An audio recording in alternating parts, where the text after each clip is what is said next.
आज हम आपके सामने एक ऐसी स्टोरी लेकर आ रहे हैं। धमतरी विधायक रंजना निपेन साहू जो जन समस्याओं के निराकरण के लिए तो हमेशा तत्पर रहती है, लेकिन अपनी पारिवारिक जिम्मेदारियां भी वो बखूबी निभाती है। आइए एक खास रिपोर्ट देखिए धमतरिया के गोट पर। एक राजनेता के तौर पे मशहूर है, एक विधानसभा क्षेत्र के कमान इनके हाथ में है। इनका राजनीतिक सफ़र, इनकी राजनीतिक दिनचर्या आप सभी जानते हैं, लेकिन आज हम आपको रूबरू कराएंगे उस पहलू से जिस पहलू को आप तक अभी किसी ने नहीं देखा है। उस पहलू को लेकर आएंगे जिसमें कहा जाता है कि कहीं ना कहीं ये सबसे दुनिया का मुश्किल काम है, एक माँ होना, एक बहू होना, एक बेटी होना और एक पत्नी होना। इसके साथ साथ एक राजनीतिक सफ़र को संभालना, राजनीति में होने वाली सारी समस्याओं को संभालना, आखिर ये कैसे मैनेज कर पा रही हैं, इसके ऊपर हम आज एक स्पेशल डॉक्यूमेंट्री लेकर आ रहे हैं। हम किसी और की नहीं, उस शख्स की बात कर रहे हैं जो खुद परिचय के मोहताज नहीं है। विधानसभा क्षेत्र धमतरी की विधायक रंजना साहू जी, मैं आपका हमारे चैनल पर स्वागत करता हूँ और मैं चाहूँगा कि एक छोटा सा परिचय, वैसे तो आप परिचय के मोहताज नहीं हैं, फिर भी एक छोटा सा परिचय दे दें आपका राजनीतिक सफ़र और थोड़ा सा बता दें कि कैसे शुरुआत हुई इसकी। मैं श्रीमती रंजना निपेंद्र साहू, जन्म स्थान मेरा धमतरी है। बड़ा सौभाग्य मुझे मिला है कि मैं धमतरी की बेटी भी हूँ और बहू भी धमतरी के होने का सौभाग्य मुझे मिला है। कहा जाता है कि कम लोगों को ऐसा सौभाग्य मिलता है जिनकी जन्मभूमि वही हो और वही कर्मभूमि हो। तो मुझे जन्मभूमि भी यही मिली है माँ विंध्यवासिनी की गोद में, और कर्मभूमि भी यही मिली है धमतरी, जिसे धर्म की नगरी कहा जाता है। और बहुत अच्छा बढ़िया सौभाग्य मिला है। तो बहुत ज़्यादा लंबा राजनीतिक जीवन नहीं रहा है। लगभग 8 सालों से मैंने राजनीति के क्षेत्र में कदम रखा है। 2014 को सबसे पहले मैंने सार्वजनिक जीवन में कदम रखा। जनपद पंचायत का चुनाव लड़ा, जिसमें पार्टी की ये मंशा थी कि क्षेत्र महिला है और महिला को चुनाव लड़ाया जाए। चूँकि ग्रामीण क्षेत्र से महिला बहुत कम निकल कर आ पाती है, तो ऐसे समय में एक महिला को गांव से निकल कर आना और धमतरी जनपद पंचायत में सदस्य होने के बाद जनपद अध्यक्ष होने का अवसर मिला। तो मैं हमारी पार्टी को भी बहुत धन्यवाद देती हूँ कि मुझ जैसी एक साधारण महिला को घर से निकलकर उन्होंने जनपद सदस्य का चुनाव लड़वाया और जनपद का अध्यक्ष बनाया। और इस तरह सार्वजनिक जीवन, राजनीतिक जीवन की शुरुआत हुई है और सभी लोगों का बहुत आशीर्वाद और बहुत योगदान रहा। सवालों पे आगे बढ़ने से पहले आपने एक मुद्दा उठाया था, उसी पे बात करते हैं कि देखा जाता है महिलाओं के लिए जीवन कहीं ना कहीं आज के युग में भी कठिन माना जा रहा है। ऐसे में जब आपने सफ़र की शुरुआत की थी तो आपको कुछ कठिनाइयाँ महसूस हुई हों? देखिए, संघर्ष और कठिनाई तो हर व्यक्ति के जीवन में रहती है, और विशेषकर महिलाएं जब घर से निकलती हैं, क्योंकि समाज ने और जिस प्रकार की एक व्यवस्था बनी हुई है कि महिलाओं को घर की जिम्मेदारी दी जाती है, पुरुषों को बाहर की जिम्मेदारी दी जाती है। वो घर में 4 पैसा कमा के पुरुष लाते हैं, तब उन्हीं पैसों से महिलाएं घर की जिम्मेदारी को संभालती हैं। कितना घर में खर्च होना है, कितना बचाना है, बचत करके रखना है, कितना भविष्य के लिए हमको संभाल कर रखना है, ये सारी जिम्मेदारी महिलाओं की होती है। अब समय ये आ गया है कि महिलाएं भी घर से निकलती हैं और काम कर रही हैं, नौकरी कर रही हैं। आप भिन्न भिन्न क्षेत्रों में आप महिलाओं को देख रहे हैं कि अलग अलग क्षेत्रों में लोग ऐसा सोचते थे कि हो सकता है इस क्षेत्र में महिला काम न करे, लेकिन आज उस क्षेत्र में भी जाकर महिला डॉक्टर भी है, महिला वकील भी है पेशे से, और महिला सार्वजनिक जीवन में जी रही है। वो समाज का भी बीड़ा उठाए हुए हैं, राजनीतिक क्षेत्र में है, सांस्कृतिक क्षेत्रों में है। ऐसे हर क्षेत्र में हमारी बहनें घर से निकलकर काम कर रही हैं। एक चुनौती ज़रूर होती है कि जब घर से महिलाएं चौखट लांघती हैं तो एक बड़ी जिम्मेदारी के साथ कि हम घर से यदि बाहर जा रहे हैं तो कहीं ना कहीं कोई ना कोई ऐसा हमको संघर्ष या ऐसा समय मिलेगा जिस चुनौतियों का सामना हमको करना पड़ेगा। तो उन चुनौतियों को भी सामना करते हुए हमारी बहनें आज घर से निकल रही हैं। हमको भी बहुत सी चुनौतियाँ थी जब घर से निकले, राजनीतिक जीवन में कदम रखा। तो घर में माता पिता थे, बड़ा परिवार है, तो बड़े परिवार होने के नाते जिम्मेदारियां भी बहुत बड़ी थी। तो कहीं ना कहीं इन जिम्मेदारियों में परिवार ने भरपूर खड़े होकर साथ दिया। आज उसी का परिणाम है कि धमतरी क्षेत्र की सेवा करने का अवसर मिल रहा है और पूरा प्रयास रहा कि धमतरी की जनता का जो स्नेह और आशीर्वाद है वो हमेशा ऐसे ही बना रहे। अब सीधे चलते हैं उस पहलू पे जिस पहलू के लिए हम यहाँ मौजूद हैं। धमतरी की जनता आपके कर्मठ विधायक के पहलू को तो देख ही चुकी है। अब मेरा पहला प्रश्न ये रहेगा कि जब आप विधायक बनी थी, विधायक बन रही हैं, कर्म क्षेत्र है आपका विधायक होने का, उसके पहले जब शुरुआत होती है घर से होती है, तो घर में आपकी दिनचर्या शुरू कैसे होती है, दिन की शुरुआत आप कैसे करती हैं? देखिए, सबसे पहले तो सुबह लगभग 5:30-6 बजे उठकर आधे घंटे का योग है। योग के बाद तैयार होने के बाद भगवान की पूजा अर्चना, जो सबसे ज़्यादा महिलाओं के लिए ज़रूरी है, और हम महिलाएं वैसे भी धार्मिक क्षेत्रों से और धर्म से काफ़ी जुड़ी हुई होती हैं, तो घर में जब तक पूजा पाठ ना हो और घर में भगवान के पूजा की घंटी ना बजे तब तक दिन की शुरुआत नहीं हो पाती। और पूजा पाठ करके फिर 10 बजे से जन दर्शन शुरू होता है, क्योंकि आम लोगों की सेवा करने का जो अवसर मिला है, मैं तो यही मानती हूँ कि मेरा सौभाग्य है कि धमतरी की जनता की सेवा करने का अवसर मुझे मिला है। और यहाँ के क्षेत्र की जनता का बहुत आशीर्वाद, प्यार स्नेह मिला है। यहाँ के धमतरी के लोग बहुत बुद्धिजीवी, बहुत समझदार और बहुत स्नेह करने वाले लोग हैं। और मैंने पहले ही कहा चूँकि कि एक बेटी और बहू दोनों होने का सौभाग्य मिला है, तो बेटी की तरह जिस तरह लाड दुलार मिलता है, बहू होने के नाते भी मुझे मार्गदर्शन भी बराबर मिलते रहता है। तो कहीं बहुत परेशानी नहीं आई। और इस तरह सुबह की शुरुआत होती है। उसके बाद चूँकि थोड़ा समय घर के लिए भी निकालना पड़ता है, तो थोड़ा समय बच्चों के लिए और परिवार के लिए, माता पिता के लिए, और थोड़ा चूँकि हम महिलाएं हैं तो हमको रसोई में जाए बिना तो हमारा काम होता नहीं है। आज भी एक जनप्रतिनिधि के तौर पर भी काम कर रहे हैं, और सबसे बड़ी बात है कि घर की जिम्मेदारी यदि निभानी है तो घर की रसोई से भी आपका काम होना है। तो जैसा समय मिलता है तो हम ये कोशिश करते हैं कि बराबर घर में रसोई का काम हम ही करें, और साथ में मदद करने के लिए एक बहन भी है जो बराबर मदद करती रहती है। तो इस तरह की जो हमने जो कार्य की शुरुआत की, तो इस तरह के दिन की शुरुआत होती है।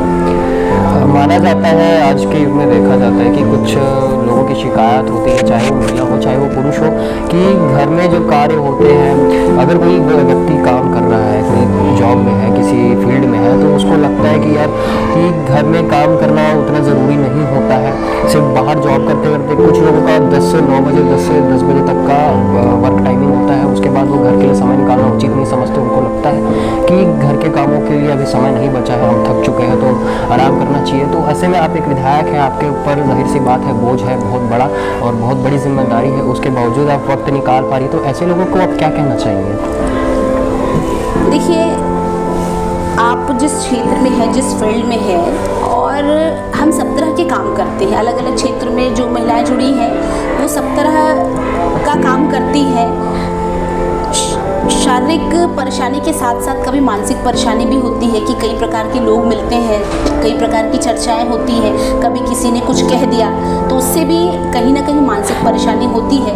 लेकिन जैसे हम घर पहुंचते हैं, अपने परिवार को बहुत अच्छे से हंसी खुशी से देखते हैं, बच्चों को बहुत हंसी खुशी देखते हैं, तो मन अपने आप बहुत प्रफुल्लित हो जाता है, खुश हो जाता है। हम बाहर की परेशानी बाहर भूल जाते हैं। घर में यदि आते हैं तो सुखी बड़ा परिवार है, सुखी परिवार है, तो उनको देख के मन बहुत प्रफुल्लित होता है। और ऐसे परिवार के साथ मन हमेशा ये होता है कि थोड़ा सा समय हम अपने परिवार के साथ बिताएं। और इतने नियमित दिनचर्या और ऐसे दिनचर्या के साथ साथ व्यस्ततम समय के साथ साथ थोड़ा समय मैं अपने परिवार के लिए ज़रूर निकालती हूँ, क्योंकि बड़ों का मार्गदर्शन भी हमको साथ में बैठने से मिलता है।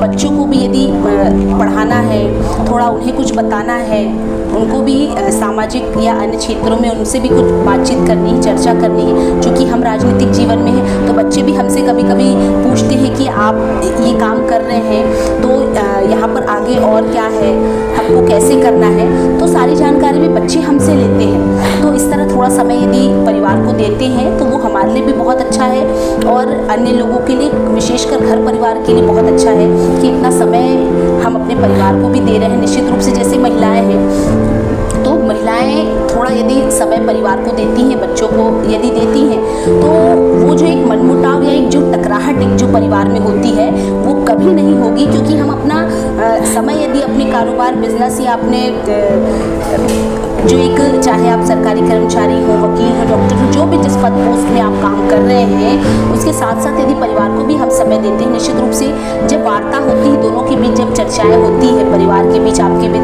कुछ बातें होती हैं जो निकल कर आती हैं, तो कहा जाता है कि संवाद एक बहुत अच्छा माध्यम है जिससे मन की खटास और मन मुटाव सारी चीज़ें दूर होती हैं। तो थोड़ा समय देके हमको परिवार के साथ जरूर बैठना चाहिए। बात महिला सशक्तिकरण की हो रही है, तो कुछ महिलाएं जो हैं इस महिला सशक्तिकरण को एक अलग तरीके से लेती है। उनका मानना है कि कहीं ना कहीं हमारे करियर ग्रोथ में या हम जो भी फील्ड में हैं, जो भी कार्य कर रहे हैं, उसमें परिवार कहीं ना कहीं रुकावट उत्पन्न कर देता है। तो ऐसे में आप खुद भी एक महिला हैं और विधायक रही हैं और बहुत सारे कार्य आप देख रही हैं शुरू से, तो ऐसे में महिलाओं की सोच को क्या बदलना चाहिए? क्योंकि कई महिलाओं को ऐसा लगता है आज भी ये गलत समझती है। महिला सशक्तिकरण का असली अर्थ आप बता सकते हैं? देखिए, एक महिला यदि घर से निकलकर किसी फील्ड में, जिस फील्ड में वो जाती है, जिस सार्वजनिक जीवन में वो कदम रखती है, जिस समाज में वो जाती है, अपना योगदान देती है, और वहाँ पर जब उन्हें एक बड़ी उपलब्धि हासिल होती है, आप यकीन मानिए उसमें सबसे बड़ा योगदान आपके परिवार का होता है, क्योंकि उस परिवार ने आपको सपोर्ट किया है, आगे बढ़ने की ताकत दी है। आप जब अब्सेंट रहती हैं, इस बीच वो आपकी जिम्मेदारी वो परिवार संभालता है। जब आपको वो समय नहीं मिल पाता, आप बच्चों के लिए यदि समय थोड़ा कम निकालती हैं, तो आपकी अब्सेंट में परिवार, माता पिता, भाई बहन, जेठ जेठानी, नंदे हैं, ये सारी आपके अनुपस्थिति में वो जिम्मेदारी उठाती हैं। तो कहीं ना कहीं यदि आप उस मकाम तक पहुंची हैं, उस ऊंचाई तक पहुंची हैं, आज यदि आप घर की अर्थव्यवस्था को भी मजबूत करने में यदि काम कर रही हैं, तो बहुत अच्छे से कर पा रही हैं, फ्री होके कर पा रही हैं, तो उसमें सबसे बड़ी भूमिका यदि किसी ने अदा की है तो वो है परिवार के सदस्यों ने, कि आपको भरपूर समय दिया है, आपको आगे बढ़ने की ताकत दी है, आपका मार्गदर्शन किया है। तो इस तरह की नेगेटिव सोच से हटकर कि परिवार आपके कार्यों में बाधा बन रही है, ये बहुत नेगेटिव सोच है, नेगेटिव मानसिकता है। ऐसी मानसिकताओं को हम दूर करें। और आज की यदि महिलाएं हैं, तो मुझे ऐसा नहीं लगता कि आज की महिलाएं भी ऐसा सोचती होंगी। महिला सशक्तिकरण की दौर की यदि बात करें, महिलाएं तभी सशक्त और मजबूत है जब पूरा परिवार आपके साथ खड़ा हो। राजनीति विज्ञान की एक कहावत है जो कहती है कि अगर आपको किसी देश को संभालना है, किसी क्षेत्र को संभालना है, तो सबसे पहले आपको परिवार को संभालना सीखना होगा। अगर आप किसी घर में परिवार को संभालना सीख जाते हैं, तो जाहिर सी बात है किसी देश या जिले के हर उस नागरिक की मंशा आप समझ जाएंगे जो सोच रखती है। तो इस बात से आप कितनी सहमत है कि परिवार को संभालने से क्या आपको राजनीति में मदद मिली है? बिल्कुल, बहुत से अनुभव हमको बड़ा परिवार का, चूँकि प्रचलन थोड़ा कम हुआ है, लेकिन आज भी हमारा परिवार बहुत बड़ा परिवार है, और परिवार के एक एक सदस्यों से हमको कुछ न कुछ सीख मिलती है, क्योंकि कहीं ना कहीं वो अलग अलग चीज़ों से की जानकारी वो रखते हैं, अलग अलग चीज़ों में, अलग अलग फील्ड में वो रहते हैं। तो हर लोगों से कहीं ना कहीं कुछ न कुछ सीखने का अवसर मिलता है, और निश्चित रूप से एक बड़ा परिवार, अच्छा परिवार और सुखी परिवार जिसे कहा जाता है, कि आप यदि भरपूर समय परिवार को दे रहे हैं, परिवार वाले समय यदि आपको दे रहे हैं, निश्चित रूप से बहुत सी बातें हैं जो खुलकर आती हैं, सामने आती हैं, बहुत सी चर्चाएं होती हैं अलग अलग विषयों में। जिस व्यक्ति को, परिवार के जिस सदस्य को जिस विषय में नॉलेज है, वो उस विषय में हमसे बात करता है। हमको जिस विषय में नॉलेज है, हम परिवार से चर्चा करते हैं, बातचीत करते हैं, अपने सुख दुख को भी अपने परिवार वालों से यदि बांटते हैं। कहीं पर हम मानसिक रूप से दुखी हुए, कहीं पर किसी ने दुर्व्यवहार कर दिया, किसी ने आलोचना कर दी, या किसी ने कुछ कह दिया, तो कहीं पर यदि व्यक्ति दुखी होता है, वो आकर यदि अपने परिवार को से वो बातें शेयर करता है, तो कहीं ना कहीं अच्छी सांत्वना उनको मिलती है, और वो व्यक्ति फिर से अपने काम में लग जाता है। तो परिवार का बहुत बड़ा योगदान है, हर चीज़ों में परिवार हमेशा साथ खड़ा रहा है। बड़े परिवार का प्रचलन हालांकि थोड़ा सा कम हो गया है, लेकिन कहीं ना कहीं आज देखा जा रहा है परिवार सीमित हो गए हैं, छोटे हो गए हैं। अब समस्या ये हो गई है कि हम बात किनसे करें, अपने सुख को, दुख को हम किससे चर्चा करें, किनसे बात करें। बच्चे थोड़े बड़े हुए तो पढ़ाई के लिए बाहर भेज देते हैं, घर में माता पिता बहुत बुजुर्ग हैं, तो कई बार ऐसा होता है कि लोग उनसे शेयर नहीं करना चाहते। पर मैं आप सभी से यही एक निवेदन करना चाहती हूँ कि लोगों की मानसिकता है छोटा परिवार, सुखी परिवार, लेकिन वास्तविक रूप से यदि परिवार बड़ा है, तो बड़े हैं जो अनुभवी हैं, बरसों का अनुभव उनको है, हमेशा अपना अनुभव हमको देंगे, जिससे हमारा सभी प्रकार का जो जीवन है, सार्वजनिक जीवन है, सामाजिक जीवन है, वो सारे तरह की समस्याओं का समाधान उसी परिवार में छुपा रहता है। हमको उनसे मार्गदर्शन लेना चाहिए, उनसे बात करनी चाहिए, उनसे चर्चा करनी चाहिए। अंत में एक आखिरी सवाल रहेगा, एक विधायक के तौर पर कई समस्याएं उत्पन्न होती हैं, मनमुटाव भी होते हैं, किसी भी राजनीतिक पार्टी में हो या किसी भी आम जनता के साथ भी हो, उसको तो आप एक विधायक के तौर पर बखूबी हैंडल कर पा रही है। लेकिन कभी कभी जैसे छोटे घर हो गए, किसी भी घर में हो गए, घरों में भी मनमुटाव हो जाते हैं कभी कभी, तो एक विधायक उसे कैसे संभालती है? देखिए, आज जो महिलाएं बाहर फील्ड में काम करती हैं, मुझे ये लगता है कि वो काम इतना कठिन नहीं है जितना घर संभालना कठिन है, क्योंकि घर में जितने सदस्य हैं उनकी मंशा के अनुरूप आपको काम करना पड़ता है। जैसे घर में चार व्यक्ति यदि है, चारों की पसंद अलग अलग होती है। एक सब्जी यदि हम बना दें उदाहरण के लिए, तो एक सब्जी जरूरी नहीं है कि हर व्यक्ति को पसंद हो, तो सबकी पसंद के अनुरूप काम करना पड़ता है। तो कहीं ना कहीं थोड़ा सा मतभेद किसी विषयों में आता है, थोड़ा सा मनमुटाव किसी विषय को लेकर रहते हैं। लेकिन ये बहुत अच्छी बात है कि महिलाएं जब बाहर संभाल लेती है और घर भी आज संभाल रही हैं, और घर और बेहतर तरीके से संभाल रही हैं, क्योंकि जिस घर को आप संभाल रही हैं, ऐसे व्यक्ति भी हैं जो इतना बड़ा ऑफिस या सार्वजनिक जीवन को भी जो संभाल रहे हैं, उसको आप घर में संभाल रही हैं। ये बहुत बड़ी बात हमारी बहनों के लिए है। तो जो बाहर भी जो काम कर रही हैं, अन्य फील्ड, अन्य क्षेत्रों में जो बहनें काम कर रही हैं, निश्चित रूप से हम घर में थोड़ा समय दें ताकि परिवार अच्छा रहे और परिवार के लोगों का आशीर्वाद भी अच्छे से मिलता रहे। बहुत बहुत धन्यवाद आपका। ये ज़रूर मदद करेगा उन लोगों को जिनकी मंशा है कि अगर कोई व्यक्ति बाहर जा रहा है काम करने तो वो घर नहीं संभाल सकता। इसका ताज़ा उदाहरण आपके सामने है। सबसे बड़ी जिम्मेदारी एक विधायक की होती है, उसके साथ साथ एक परिवार को संभालना वही छोटी बात नहीं है। और ऐसे में आपके सामने जीता जागता उदाहरण है, जो एक परिवार और एक क्षेत्र को, जो कि बहुत बड़ा परिवार है अपने आप में, एक विधानसभा क्षेत्र, उसको भी बखूबी संभाल रहे हैं।